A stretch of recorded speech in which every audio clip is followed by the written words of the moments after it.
She didn't look like anyone else on the runway. And she's been stirring things up on the catwalk ever since. She was dark as night. She was on all the runways and in every magazine, and everyone was talking about how beautiful she was. And that's exactly why no one could stop looking.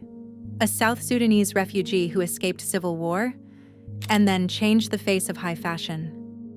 Alek Wek didn't just walk the catwalk, she shattered it. But what happened behind the scenes is the part they don't usually tell. Before the magazine covers, before the runways in Paris and New York, before the fashion houses began chasing her instead of the other way around, Alek Wek was a girl running for her life. She was born in 1977 in Wau, a small town in what is now South Sudan. One of 9 children, raised in a traditional Dinka household. Alek's early life was shaped by community, family, and a deep connection to the land. But that world, like so many others in that region, was ripped apart by the brutal Second Sudanese Civil War. At just 14 years old, Alek and her family were forced to flee. Her father, sick and weakened from injury and disease, didn't survive the journey. Alek watched her world fracture in real time, from village life to refugee camps, from family dinners to constant hunger, from belonging to displacement. Eventually, Alek made it to London, not as a model, not as a celebrity, but as a refugee teenager who barely spoke English and had been through more than most adults ever will. She was tall, extremely tall, dark-skinned, her features, angular, elegant, unmistakably African, were considered too much for Western beauty standards at the time. She didn't look like Naomi. She didn't look like Claudia. She didn't fit any of the boxes fashion liked to tick. And that's what makes what happened next almost unthinkable. In 1995, while shopping in a London market, Alek was scouted by a Models One agent. The odds of this moment? Insane. She wasn't pursuing modeling. She wasn't trying to be discovered. In fact, up until then, she didn't even know that girls who looked like her could be in magazines. But the industry was shifting, slowly, cautiously. And Alek Wek, without meaning to, became the tipping point. Within 2 years, she was walking for Chanel and appearing in editorials shot by Stephen Meisel. In 1997, MTV named her Model of the Year, and Time magazine would later list her among the most influential people in the world. But the truth is, she didn't start by wanting to change fashion. She started by trying to survive it. Alek's early photos weren't just fashion moments, they were statements. Her image, skin unbleached, features unsoftened, was a direct confrontation to the Eurocentric standard the industry had long upheld. And that confrontation wasn't subtle. Editors, designers, and even fellow models didn't know what to do with her. She wasn't conventionally beautiful. She was something else. Something raw, undeniable, and real. She once said, "I never looked in the mirror and thought I was dark. I was just me."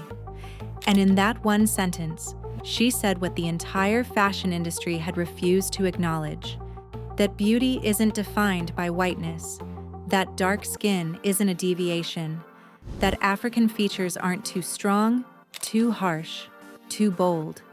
They're just beautiful. Full stop. But the truth is, that shift didn't come without pushback. Some casting agents still turned her away.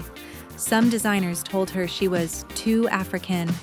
Others simply didn't understand why she was there. And yet, she kept showing up. Runway after runway, campaign after campaign. Until the world had to admit what Alek Wek had proven just by standing in the frame. Beauty doesn't have one look, and fashion doesn't get to decide who's worthy of being seen. When Alek Wek first stepped onto a major runway, the ripple wasn't immediate, but it was unmistakable. She moved differently, not just in her walk, but in her presence. She wasn't performing beauty, she was beauty, and that unsettled people. For decades, the runway had been a fortress, guarded by unwritten rules about height, skin tone, body shape, and facial symmetry. Even when diversity was used as a buzzword, it came with conditions. A token black model here, an ambiguous racially mixed face there. But Alek didn't fit those halfway compromises. She wasn't market tested. She wasn't filtered. She was unapologetically African, and that changed the game. Designers didn't know what to make of her at first. Her skin was deeper than any model they'd put front and center before. Her features were sharp, regal, full of history. She didn't melt into the fabric. She stood out from it. And that contrast? That's what made everything else start to feel outdated. The real turning point came in the late 90s, when brands like Chanel, Dior, and Ralph Lauren stopped treating Alek as a novelty and started building entire campaigns around her. Her face was suddenly everywhere, not as a statement, but as the standard. And that subtle shift cracked the fashion ceiling wide open. But it wasn't just about what she looked like. It was what her success represented. She was modeling at a time when whiteness wasn't just the default, it was the requirement. To see Alek walking couture shows in Paris or gracing covers in New York wasn't just surprising, it was disruptive. And yet, here's the thing Alek never did. She never tried to blend in. She didn't dye her hair. She didn't bleach her skin. She didn't conform. In fact, her signature shaved head and deep ebony skin became a visual rebellion, a silent but powerful declaration that said, "This is me. This is enough." People watching the shows weren't just seeing new clothes, they were seeing a new kind of possibility. Young Black girls across the world, especially those with dark skin, were seeing someone who looked like them on runways that had never made space before. For the first time, beauty was speaking in a new language, and Alek Wek was fluent. One of the most important moments? When Oprah Winfrey said publicly that seeing Alek Wek in a magazine made her cry.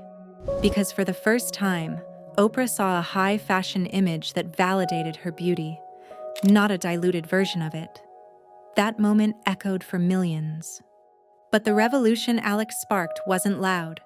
She wasn't doing interviews every week. She wasn't chasing fame or drama. Instead, she did something far more powerful. She showed up and refused to shrink. Show after show, campaign after campaign. Until the industry had to admit what it had long ignored. The standard was too narrow, and it was time to break it. For most models, the story ends at the runway.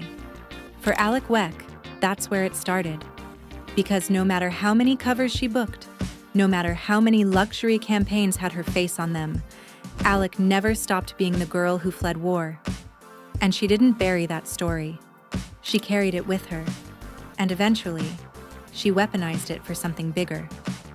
Her autobiography, Alek, From Sudanese Refugee to International Supermodel, wasn't a vanity piece. It wasn't a glossy tell-all filled with fashion parties and name drops. It was a raw, unflinching account of trauma, survival, and the quiet power of resilience. In it, she writes about running through the bush barefoot, about dodging bullets, about losing her father, and about landing in Britain with nothing but fear and hope. And when she told her story, people listened. In 2007, she was appointed as a Goodwill Ambassador for the UNHCR, the United Nations High Commissioner for Refugees. But unlike most celebrity ambassadors, Alek wasn't there for photo ops. She was there because she'd lived it. She understood what it meant to leave your home with no plan but survival. She knew the sting of feeling invisible, so she made it her mission to be a voice for the people who don't get Vogue covers, who don't get platforms. Refugees in South Sudan, children separated from their families, women displaced by conflict and ignored by policy. She visited camps, spoke with policymakers, raised funds, told her story again and again, not to promote herself, but to put pressure on systems that turn human lives into statistics. And here's what's wild. She didn't have to do any of that. Alek Wek could have ridden out her modeling career quietly, fading into a peaceful retirement with a legendary name and a stack of editorial credits. But that was never who she was. Even at the height of her fame, she resisted the fluff. She wasn't interested in being the center of attention at every fashion party.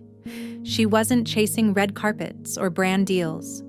Instead, she used her name to bring eyes to something that mattered: the global refugee crisis, long before it was headline news.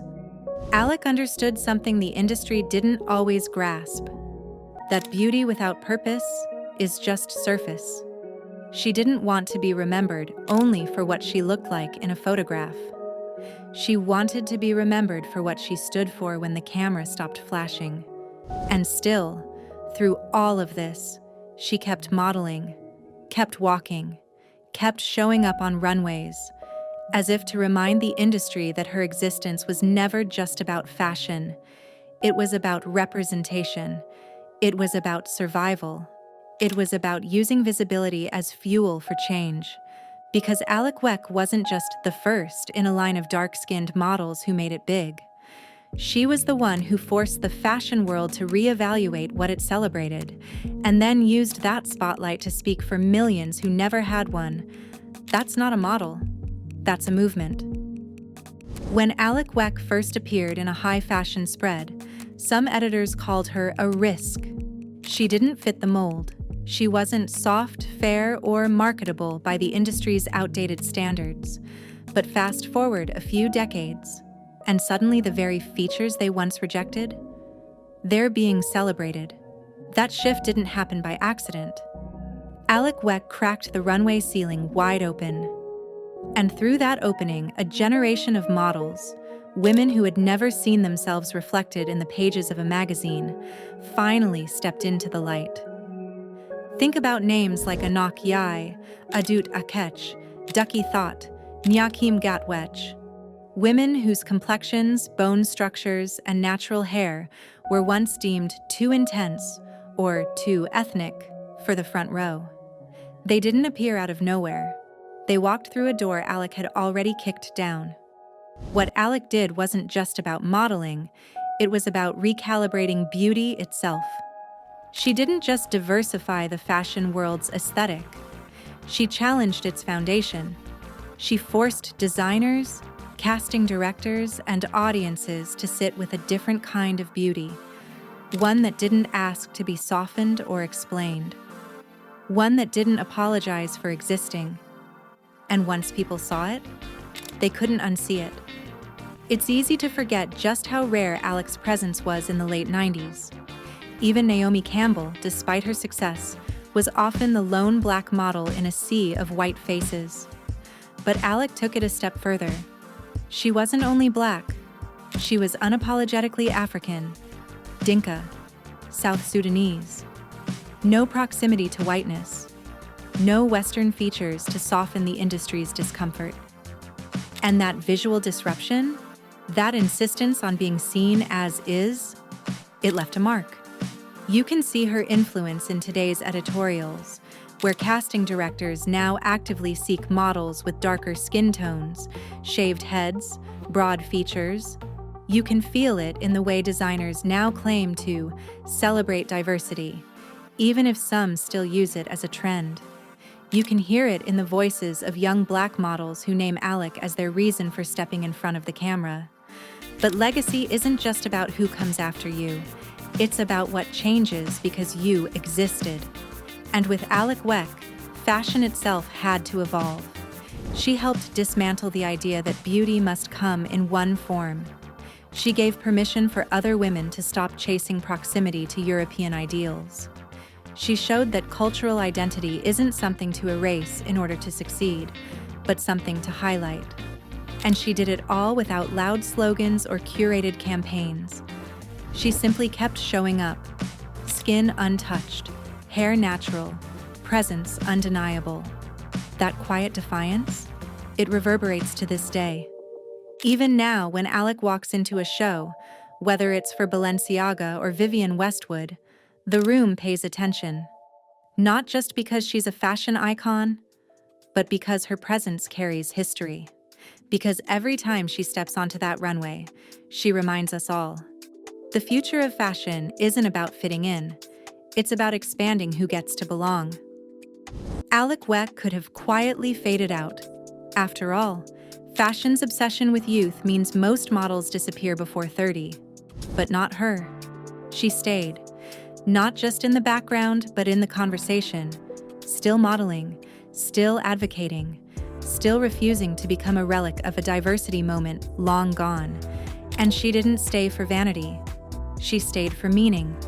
Because Alek knows something most of the fashion world still forgets. Visibility matters more when it's earned through time, not trend. These days, you'll find her on UN panels, not just fashion runways. She's a goodwill ambassador for the United Nations High Commissioner for Refugees. That role? It's not symbolic, it's personal. She lived it. She knows what it feels like to leave everything behind, to survive war, to sleep in refugee camps, to learn a new language, a new culture, a new self. So when she speaks, it's not theory, it's lived truth. That's why her voice hits different. Because Alek doesn't just represent beauty or even black beauty, she represents endurance, grace under pressure, softness after survival. She's used her platform to advocate for those who don't have one. Displaced people, women from war zones, young girls who are told their skin is too dark to be seen. She's also one of the few fashion veterans who never chased rebranding, never tried to fit into what the current algorithm wants. You won't catch her on TikTok doing trends. She doesn't need to. She's already part of fashion history. But here's the part that matters most. She's still present, still inspiring, still reminding us that true icons aren't made by magazine covers. They're made by staying relevant without sacrificing who they are. She's walked for Balenciaga in her 40s, starred in editorials that lean into her heritage rather than edit it out, and continues to speak with a kind of wisdom that can't be faked. And through it all, she's kept her dignity. No scandals, no ego, just presence. That groundedness, the quiet power that made her stand out in 1997, is exactly what makes her so unforgettable now. Because when you think about it, how many models can say they actually changed something? Alek Wek didn't just enter fashion, she expanded it. She made room for people who never saw themselves before, and she did it without ever begging for approval. Now, in 2025, she stands as something rare in fashion, a woman whose influence has outlasted the trends she helped shift. That's not just staying power, that's legacy. It's easy to look at Alek Wek and say she made it. Magazine covers, runway moments, designer campaigns. But if that's all we focus on, we've missed the point. Alek Wek didn't just challenge beauty norms, she exposed how fragile those norms actually were. Because think about it, how could an industry built on exclusion crumble so quickly at the presence of one woman? Why did just her being there make such noise? It's because her presence didn't whisper, it confronted. Every time she walked into a casting room, she forced people to question what they'd been trained to believe was beautiful. And not in an aggressive way, just by existing unapologetically, with her skin, her accent, her story, and her refusal to be anything but herself. That's the real shift she caused. Not just in fashion, but in the minds of girls watching. Girls who saw her and finally felt seen, who looked in the mirror and, for the first time, didn't wish to be lighter or softer or smaller. She taught us that beauty doesn't need to bend, that survival stories don't need to be softened, that you can be both powerful and gentle, and that your past doesn't disqualify you from standing in the spotlight. And that's why her story keeps resurfacing. Every generation rediscovers Alek Wek and asks, how did she do that? The answer is simple, really. She didn't wait for permission. She walked through the door anyway, and then held it open. So the next time someone tells you the industry is too rigid or that your background's too different to belong, remember Alek. And remember this: the most unforgettable legacies are built not by being accepted, but by being undeniable. Alek Wek didn't just walk the runway, she walked straight through the limits people tried to place on her. And she didn't just break into fashion, she broke it open. If this story made you feel something, you're not alone. These are the stories we don't hear enough, but they matter.